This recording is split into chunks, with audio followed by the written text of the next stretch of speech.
हमारे यहाँ तो ये हमेशा से रिवाज रहा है कि हम अपनी हिस्ट्री भी जो है वो बच्चों को गलत पढ़ा रहे हैं।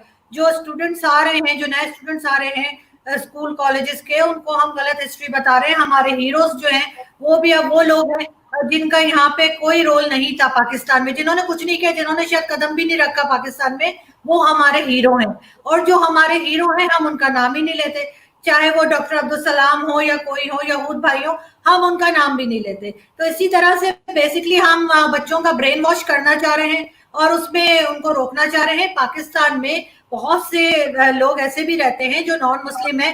अगर इनको हर जगह यही कहना है कि कुरान पढ़ाया जाए, तो जो नॉन मुस्लिम है उनके लिए भी एक हिसाब होना चाहिए कि वो अपने मजहब की किताब पढ़ेंगे। अगर कोई क्रिश्चियन है उसको स्कूल कॉलेज में बाइबल पढ़े, बाइबल का एग्जाम दे। अगर कोई हिंदू है तो वो गीता पढ़े, उसके एग्जाम्स दे। सिर्फ हर एक को पकड़ पकड़ के आप जबरदस्ती का मुसलमान अपने हिसाब से बना रहे हैं। आपके सामने तो शिया भी नॉन मुस्लिम है, शिया के ऊपर भी आप जो है वो कह देते हैं कि नहीं, वो उसका इस्लाम से कोई लेना देना नहीं है।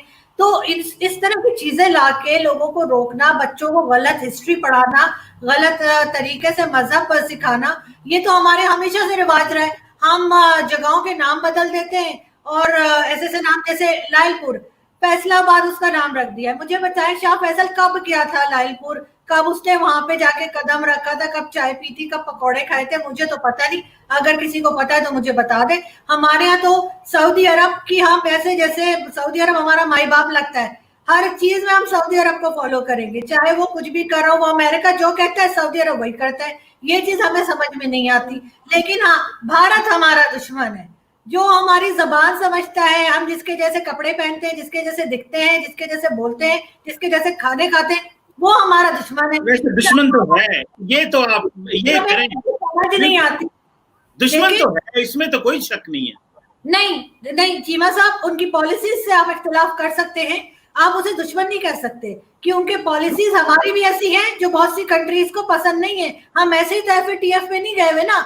हमें कोई हार पहना के हमने कोई अच्छा काम तो नहीं किया था जो हमें एफएटीएफ में डाला गया है। हमारी पॉलिसीज के ऊपर भी हमें देखना चाहिए। जब तक हम अपनी गलतियां नहीं निकालेंगे नहीं सही होगा कुछ। हाँ, चाइना हमारा दोस्त है, चाहे वो हमें 200 जूते मारे, हम कुछ नहीं बोलेंगे। लेकिन कोई भी परफेक्ट नहीं है, ना भारत परफेक्ट है, ना चाइना और ना हम। सिर्फ हमें एक दूसरे को बर्दाश्त करना सीखना होगा। और जहां तक ये मजहब की बात लेके बार बार आ रहे हैं, ये इसको क्या बनाना चाह रहे हैं, ये यहाँ पे कोई ईरान की टाइप का या सऊदी अरब की तरह के कोई कोई रिवाज लाना चाह रहे हैं कि औरतें ड्राइव ना करें, औरतें बाहर ना निकलें। वो जो एक जन्नत का तस्वुर है ना कि 70 हूरें मिलेंगी, बस उसमें ही रहते हैं मुसलमान और उनको बस वही चाहिए। बाकी जो है वो कहीं आगे नहीं बढ़ते। यूरोपियंस हमसे इसीलिए आगे निकल गए कि उन्होंने पढ़ाई की है, मजहब के साथ नहीं चले हैं वो इतना ज्यादा। ठीक है, खुदा सबका एक है। अगर हम मुसलमान हैं और हम यकीन करते हैं कि खुदा एक है, तो हमारा खुदा और बाकियों का खुदा अलग कैसे हो सकता है? हाँ, उसको मानने के तरीके जरूर अलग हो सकते हैं। तो हम अगर खुदा को जो है उसकी कई बातों को माने और पढ़ाई पे तवज्जो दें और इस तरह की बेकार की बातें जो किसी जमाने में कहीं कुरान तक में नहीं लिखी हुई उसको ना करें। और खासतौर पे जो पार्लियामेंटेरियन हमारे हैं, पता नहीं कहाँ से छांट के अल्लाह ने हमें दिए, इंतहा के जाहिल और जो ने वोट देते हैं, कोई वोट नहीं देता। चीमा साहब, ये लोगों के आईडी कार्ड रख लेते हैं ये वडेरे, और जिस जो यहाँ पे गाँव में, मैं आपको बता रही हूँ, आप ना माने, उनको वोट देने का हक तक नहीं है। वो जहाँ पे बताएंगे जी ये बेड पे लगा देना, बॉल पे लगा देना, छतरी पे लगा दो, बेचारे जाके लगा देते। उनको क्या पता क्या लिखा हुआ है। मैं आरजू एक सेकंड मैं इस पे आपसे इख्तिलाफ करूंगा 2-3 चीजों से।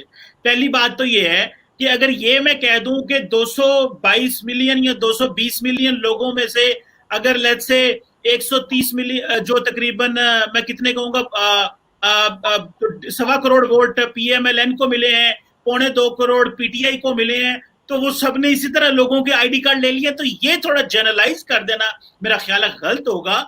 हाँ, कहीं कहीं पॉकेट्स में ऐसे होता होगा और मैं इसमें ये डिनाई नहीं करता, लेकिन एक जनरल में नहीं, ऐसे नहीं होता। और दूसरी, भारत के हवाले से मैं भारत को समझता हूं कि भारत हमारा पिछले 72 साल से दुश्मन है, और जो उनकी पॉलिसीज पाकिस्तान के बारे में है वो कश्मीर में कर रहे हैं, अफगानिस्तान के रास्ते पाकिस्तान में दहशतगर्दी करवाते हैं, कुलभूषण यादव को भेजा, बलोचिस्तान में जो इन्वॉल्वमेंट थी वो एक दुश्मन वाले ही कर सकते हैं, वो दोस्त तो नहीं कर सकते। सिर्फ कल्चर का मिल जाना, मतलब दो भाई आपस में भाई हों लेकिन एक भाई दूसरे को कत्ल कर दे और उसके खिलाफ साजिशें करे, तो ये तो कोई साजिश ना हुई कि हम खाना एक जैसा खाते हैं, हम कपड़े एक जैसा पहनते हैं। मेरी जाती राय में, आपका अपना मौकफ है, आप अपना मौकफ, जारी बात है, you are entitled to your opinion. लेकिन मैं समझता हूं कि भारत ने पिछले 72 साल में हमारी बड़ी कमजोरियों का फायदा उठाया, कश्मीर जैसे मसले में उलझा के रखा हमें उसने, और खासकर ये दहशतगर्दी की जंग में भारत ने हमारा बहुत जोर लगवाया है, और वो दुश्मन है और दुश्मन ही रहना चाहिए। आपका अपना एक मौकफ है, जारी बात है, मैं उसको नहीं करता। चीन पाकिस्तान का दोस्त है, जारी बात है, कभी भी सारी बातें तो एक दूसरे से नहीं मानी जाती ना। एलिया है, वो बिजनेस रिलेशन है चीना साहब। चीन हमारा दोस्त ना कभी था ना है, वो सिर्फ बिजनेस रिलेशन है। जब तक उसको आपसे काम है, चीन आपके साथ है। जिस दिन आपके साथ काम नहीं होगा, चीनी आपको नाम से पहचानेंगे भी नहीं कि आप है कौन।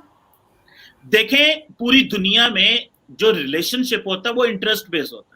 अगर आप ये कहें पॉलिटिक्स, आप भी बोलती हैं, लिखती हैं, पढ़ती हैं, मैं भी पढ़ता हूं, रिलेशनशिप जो होता है वो इंटरेस्ट बेस्ड होता है। एक वक्त होता है कि घर में भी जो रिलेशन होते हैं वो इंटरेस्ट बेस्ड होते हैं, तो मुल्कों के तो वैसे ही इंटरेस्ट की बेस पे होते हैं। So China is also in interest पे, वो हमारा दोस्त जरूर है और इंटरेस्ट भी है, लेकिन हमारी चीन के साथ एक स्ट्रेटेजिक पार्टनरशिप है, हम उसको ऑनर करते हैं। हमें बताया गया है कि आपने जो है पाकिस्तान जो है वो उसके अंदर मजहब के नाम पे बनाती है, मजहब के नाम पे, लेकिन क्या पाकिस्तान में ये कायदे आजम का क्या ये एजेंडा नहीं था कि यहाँ पे जो रिलीजियस माइनॉरिटीज हैं उनको प्रोटेक्ट किया जाएगा, उनको राइट्स दिए जाएंगे।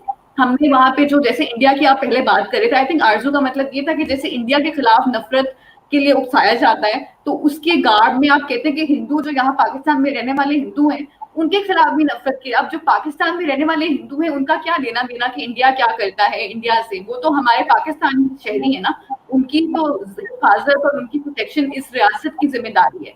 लेकिन हमारी टेक्स्ट बुक के अंदर रेशियल हेट्रेड को प्रमोट किया जाता है, सिर्फ दूसरी मज़ाहिब के लोगों के लिए नहीं बल्कि दूसरी एथनिसिटीज के लोगों के लिए। आप देखें पख्तून और मलोच वगैरह जो है, काफी टेक्स्ट बुक्स के अंदर ऐसा मवाद है जो कि उनके खिलाफ भी डिस्क्रिमिनेट कर रहा होता है। तो हमने एक रियासत का बयानिया जिसके अंदर वो आपको बताते हैं कि आप ये ना कहें आप पंजाबी हैं, ये ना कहें आप सिंधी हैं, पख्तून है, आप कहें आप पाकिस्तानी। भाई क्यों ना कहें, हम पाकिस्तान के भी हो सकते हैं, हम अपनी एथनिसिटी को भी सेलिब्रेट कर सकते हैं। अगर आपकी रियासत का बयानिया इतना कमजोर है कि अगर कोई अपनी एथनिसिटी को सेलिब्रेट करता है, अपनी सिंधी होने को, अपने बलोच होने को सेलिब्रेट करता है, उससे आपकी रियासत खतरे में पड़ जाती है। तो इसका मतलब है कि आपकी रियासत का बयानिया इतना कमजोर है और वो उसके साथ कोई प्रॉब्लम है ना, वो फिर ये। तो मेरे ख्याल से अब ये वक्त आ गया है कि प्रोग्रेसिव लोग जो हैं उनको इन बातों पर आवाज इसके खिलाफ उठानी चाहिए ना। ये मतलब ये एक ऐसी बात नहीं है। अगर आप हमारे जो जैसे ये बिल पास हुआ, ये बिल भी एक इसी सिलसिले की कड़ी है कि आप जो इंतहा पसंद तबका है उसको आप खुश करना चाहते हैं। आप चाहते हैं कि इंतहा पसंद जो लोग हैं वो आपको कहें कि ठीक है आप सही सियासतदान है और फिर आपको इलेक्शंस में आपके लिए वोट करें। सो ये पॉलिटिकल भी है और वो भी है, लेकिन इसके कॉन्सिक्वेंसेस जो है वो रियल लाइफ होते हैं। वो ये होते हैं कि लोगों की जानें चली जाती हैं अक्सर। आप मतलब टीवी के ऊपर बैठ के अहमदीज के खिलाफ अगर वायलेंस इंसाइट करेंगे तो क्या कुछ नहीं होगा, उससे फिर उनकी असल जिंदगी के अंदर वहां पे कत्ल होंगे अहमदी के। और ऐसे बहुत सारे वाकयात हो चुके हैं कि उनकी अहमदीज को तो खैर मतलब कोई भी किसी किस्म की प्रोटेक्शन नहीं है ना, वो तो मरने के बाद भी प्रोटेक्टेड नहीं होते, वो तो उनकी कब्रों को जाके कब्रों की बेहरमती करते हैं। अब मुझे पता है कौन से चैनल्स हैं जो इसके खिलाफ आवाज उठाते हैं। हमने कोई पॉलिटिशियन भी उसको कंडेम नहीं करेगा, वो नाम नहीं, हमें इजाजत नहीं है कि हम कह सकें अहमदीज को। तो जो करता है उसको फिर मार दिया जाता है, उसमें ब्लास्ट। तो ये एक सिस्टमेटिक तरीके से ये एक हो रहा है एक्सट्रीमिज्म को करना है। और ये पंजाब असेंबली का जो बिल है ना, ये उनको बेसिकली एक्सट्रीमिस्ट को प्रोटेक्ट की तहफ़्फ़ुज़ इस्लाम के बजाय इसका नाम तहफ़्फ़ुज़ इंतहा पसंद होना चाहिए इस बिल का।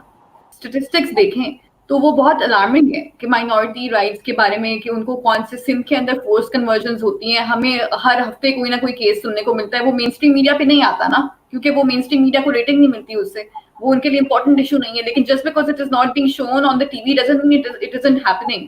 वहां पर जो वहाँ लड़कियां हैं उनकी जबरदस्ती शादी की जाती है, उनके अंदर फिर वो उनसे जबरदस्ती बयान लिया जाता है कि आप कहते हैं कि आप अपनी मर्जी से गई थी, वो फिर कोर्ट हमारी कुछ नहीं कर सकती, उसके ऊपर हमारा जस्टिस नाकाम हो जाता है। आप देखिए हम पाकिस्तान की सिटिंग हुकूमत जो है उससे ज्यादा वो सबसे ज्यादा ताकतवर तो उनको होना चाहिए ना, हमारी स्टेट मशीनरी को सबसे ज्यादा ताकतवर होना चाहिए ना। अगर वो चाहे कि हम एक एक्सपर्ट अपॉइंट करें अपनी किसी पोजीशन के ऊपर जिसका ताल्लुक किसी माइनॉरिटी फेथ से हो, क्या इसकी इजाजत नहीं होनी चाहिए? क्या हमारा कॉन्स्टिट्यूशन ये इजाजत नहीं देता कि पाकिस्तान के अंदर जो है वो किसी भी मजहब से ताल्लुक रखने वाले जो लोग हैं वो अपॉइंट हो सकते हैं हुकूमत की पोजीशन के ऊपर, प्रेसिडेंट और प्राइम मिनिस्टर के अलावा? अगर हुकूमत ये चाहे, वो हुकूमत इतनी कमजोर है, हमारी सिटिंग हुकूमत रियासत इतनी कमजोर है कि वो अगर चाहे तो आतिफ मियां को अपॉइंट नहीं कर सकती, क्योंकि ये मजहबी तबका इतना ताकतवर है कि ये हुकूमत को चलने नहीं देगा। हुकूमत उनसे इतनी वो डरती है, हुकूमत कोई स्टेटमेंट उनके खिलाफ नहीं दे सकती। हुकूमत जो है अपनी बातों से ही जो है वो उनको कर देती है, यू टर्न देना पड़ता है उनको अगर वो करे। तो इससे ये साबित होता है कि ये